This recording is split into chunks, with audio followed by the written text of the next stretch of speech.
Hello, world. Welcome to the 192nd climate change emergency protest here in Gettysburg, Pennsylvania. It is August 12th, 2022, and next week will be the 193rd climate change protest in Gettysburg, and that'll be on August 19th, 2022, and that'll be 193. This is 192. So I'm down at the downtown Gettysburg train station. Very significant because this is where Abraham Lincoln got off the train to make his speech the following day up at the National Cemetery, dedicated National Cemetery, and that was the Gettysburg Address, which became infamous throughout history as to its talk. So I'm downtown Gettysburg. I'm at the train station. Why? Because train tracks will take you either that way or that way, or if you're at a yard, it can take in multiple directions. And sometimes the direction that the tracks will take you in is somewhere you want to go, or sometimes it's in a direction you do not want to be. So I'll talk about that as far as the Deficit Reduction Act that is being passed through the Senate right now. It's already been passed, and it'll go to the House of Representatives, and it is known as the Climate Change Bill. And I'll talk about that, what's involved with it, and the good and the bad points. And I'll let you make your decision as to which direction we're going. And it's fairly involved as far as whether we're going to go in the wrong direction or the right direction, or maybe both ways at once. And that seems to be the case. So train tracks can take you many different directions. It can take you home, it can take you away from home, it can take you to places you don't want to be. So I won't talk about the following things, which is the Chinese floods, the India floods, the Middle Eastern floods, such as Saudi Arabia and Oman. I won't talk about the Japan floods. I won't talk about the heat waves in all those places. I won't talk about 60% of Europe is now in drought. I won't talk about the fact that Southwest France and the Bordeaux region of France is on fire. I won't talk about the 2,000 dead people in Portugal and Spain right now due to the recent heat waves. I won't talk about the USA drought. I won't talk about Lake Powell drying up. I won't talk about Lake Mead drying up. I won't talk about the fact that they might run out of electricity in the West or run out of water. I won't talk about the Kentucky floods that happened recently. I won't talk about the Tennessee floods that had happened recently. I won't talk about Somalia and 1 million people displaced and entire communities being displaced, like no longer living where they grew up. I won't talk about the 5 million people that are malnourished in Somalia. I won't talk about the millions in Africa facing starvation by mid-September. I won't talk about the massive Siberian fires in Russia, and I won't talk about the West on fire in the United States, and I won't talk about the heat waves in the West, and I won't talk about the upcoming heat wave in England and Northern Europe as far as what's coming to them, and the sustained heat wave that's coming. It's not going to be as high as the temperature was recently in the recent heat wave, but it's going to be longer and sustained, and actually might be more dangerous than the recent heat wave. So I won't talk about any of that stuff. I won't talk about the fact that the governor of Texas, back when Hurricane Harvey hit a couple years ago, they had 50 inches of rain, and I won't talk about the fact that it's too early to talk about climate change, and he's too busy to talk about climate change. I won't talk about the Kentucky governor that said the same thing. It's too early to talk about climate change, and it's not the right time to talk about climate change, even though his whole state was being flooded in the east part of the state. So here we go. This is the climate change bill. It's passed by the Senate. There's a 50-50 vote, basically along party lines, which is ridiculous because climate change is going to involve everyone. You can pretend that you're not going to be affected, but people in the western United States and other places throughout the whole country, as you can see by what I named off, are being affected profoundly by climate change and what's coming. So it's a 50-50 vote, and Vice President Harris decided the tiebreaker vote, and it went in favor of the climate change bill, which is also known as the Deficit Reduction Act. So this took me a lot of time to research as to what's going on. This stupid act has 724 pages. So on page something or other, I forget what page it was, 600. Oh, page 646. If you want to go into the climate change bill, have fun. And this is the bad part of it, is page 646 of 725 pages. But anyways, I'll give you the breakdown as to the good parts. And it's really a good bill, except when Joe Manchin came into play and they let him negotiate the whole thing and put it strictly in jeopardy as far as climate change goes. So this is the good part. 30 billion. Oh, also, the climate change bill is only going to be 370 billion over 10 years. Okay, it originally was going to be $3 trillion over 10 years. Now it's 370 billion over 10 years. So you understand what that is. That's $37 billion a year being spent on the very life-ending existence of all life on Earth for the United States and around the world. That's all it's worth to them as far as saving our lives. So $37 billion, let me put it in perspective, is equal to 6 American football stadiums being built, the most expensive ones. 6 football stadiums per year, that's it. It's also equal to, Ukraine, okay, the war in Ukraine against Russia. We've already sent $54 billion this year to them in aid. And we're only going to spend $37 billion. So we're spending 68% of the amount of money we already are sending to Ukraine in a year to save our very lives, to save all life on Earth. But let's not worry about that. So here's the good part of the bill. And it's really a good bill until Manchin comes into play.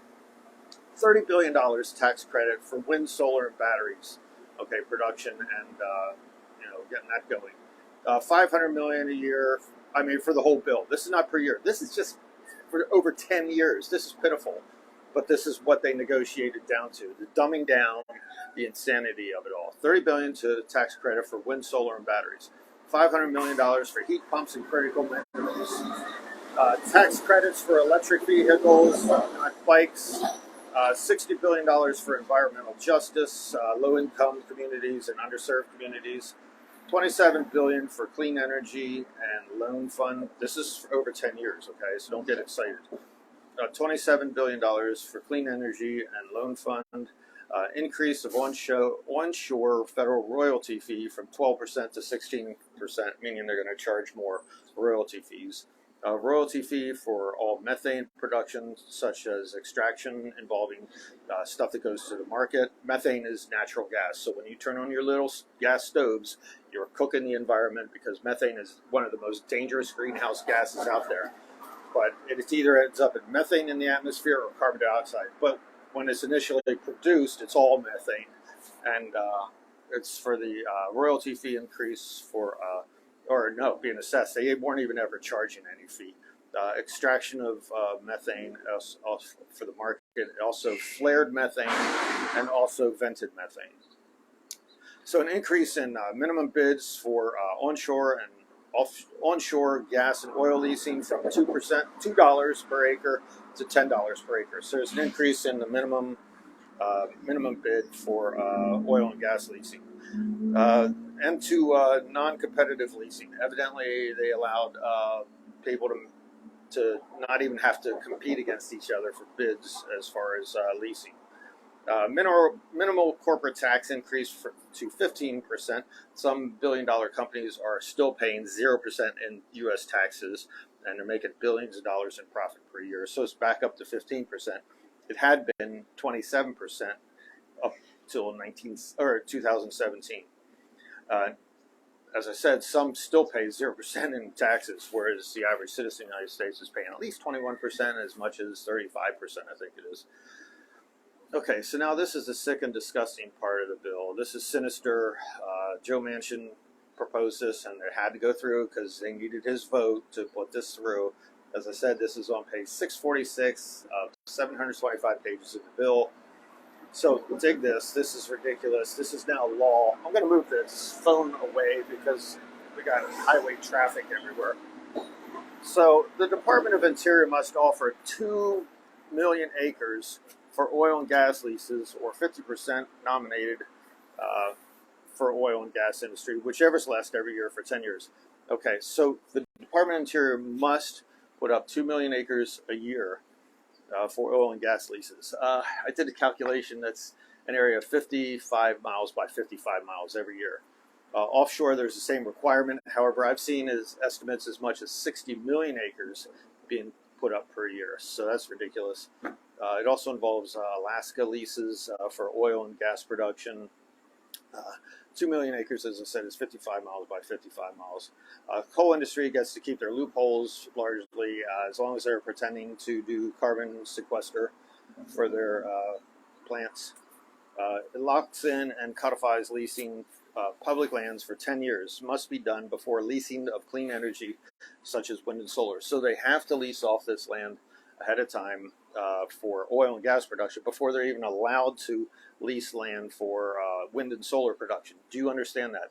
They've linked it totally with oil and gas production or leasing, and before they're even allowed to do wind and solar leasing. Okay, so you can't do the wind and solar leasing of lands. Like, you can't put up windmills and solar facilities without first leasing off the land to the gas industry and the oil industry. So this is every year they have to go through this process. So also, not only is it law, but also it's at the whims of the president. So if you get a president in there that's anti-climate change, they could hold the whole thing hostage. The Exxon chief executive, and this is an indication why it's a sinister part of the bill. It's sick and disgusting. The Exxon chief executive is ecstatic of this bill. They're happy that it came through, and they're happy with the way things are being done as far as the bill and what it involves. So that indicates to you that something is afoot, and it's the wrong way to go with this whole thing as far as that part of the bill. So Manchin, the senator from West Virginia, bragged to Fox Television about what he did. He called it a red, white, and blue project and part of the bill. This isn't red, white, and blue. That's indication that it's for America, and that's what he kept saying. It's for Americans and for America, and I'm doing it for their benefit. And da-da-da-da-da. But it's nearsighted, it's sinister, it's dark, it's greedy, and it has a potential for massive death around the world. It's another nail in the coffin of that part of the bill. The bill itself is really good, but it's very lackadaisical effort. It doesn't do anything. I mean, as I said, it's equal to 5 football stadiums being built in the United States, or 68% of the amount of money we're sending to Ukraine every year now. So the estimates are that I've seen estimates. The best estimates are that this bill will result in only 1 ton of carbon dioxide going into the atmosphere for every 24 tons of electrical production, such as using of cars, electric cars, and things like that. But people are touting that. But that's kind of similar to saying I'm going to accelerate at the wall only 1 mile an hour faster rather than 24 miles an hour faster, but it's still an increase in speed and acceleration towards the death scenario. So we're basically trying to extinct ourselves and bragging about it at the same time. Less demand for oil, such as doing this lease situation, equals lower prices, and it'll create more demand for oil, and it'll make it harder to get off of fossil fuels. And that's the danger of the whole bill. 50% of lease land use right now is used for oil production. So when people say, "Oh, that means that the companies might not use the oil or the lease land for oil production and gas production," well, understand this: 50% of lease land is used for oil production now. So when they lease land, they're going to use 50% of it for oil production. But also that I lost my way. Lease land, 50% is used for the lease land is used for oil production, and the other 50% of the land that's being used for lease land is held as for future increases. It's a lure to entice investors to invest in their companies. So 50% of that land is being used all the time. So the idea of saying, "Oh, they might not use the lease land for production and things like that," they're going to. That's the way it is, and that's what happens all the time. They can't afford to lease the land and then not use it. So the case has not been made for climate change. The President of the United States, the Congress, world leaders, they're not making the case as to how dire this situation is. Otherwise, they wouldn't have a mealy-mouthed little bill that does $37 billion a year towards climate change. It's ridiculous. It's a pitiful amount. So the media is not covering it at all as well. How you doing? Having a good walk? Good. So the case is not being made by the media at all. And as far as climate change goes, people, friends, and family aren't talking about climate change as far as what's going on and dealing with that. Students around the whole country, especially in the United States, in the West, high school students, college students, these students, there's no protest. Their future is in jeopardy as to what's going to happen to them. and there's absolutely no protest. And this involves colleges like UCLA, USC. If you got friends going there, I don't understand why the kids aren't protesting. Maybe they could make a broadcast or post on here why they aren't protesting. Maybe they don't care. Maybe they don't care that their lives are going to end and they're going to a college spending a couple $100,000 for a college education that they're not going to ever enjoy because they're going to be dead before they get to the point where they can get a career going. So colleges in the West, UCLA, USC, Arizona, Oregon, Colorado, University of Utah, University of Texas, Oklahoma State, Oklahoma, these college students aren't protesting. So there's no presidential climate change emergency declaration. The President of the United States, Biden, has not proposed an emergency climate change declaration. Things could change very quickly if he did that. They're not willing to do that. Obviously, they're not seeing the dire situation. No world leaders have made emergency declarations for their whole country. So in my opinion, 2023 is the year it becomes apparent to all that climate change is here and it's devastating and it's happening to people right now. But 2023, it's only going to get worse. It's bad to make predictions about what's going to happen next year or the following year, but the indications are things are not getting better. It's just going to get worse and worse. There's a potential for El Nino erupting, which is venting of the heat from the oceans in a ridiculous way. That hasn't come about yet. We've been living in easy times, which is La Nina.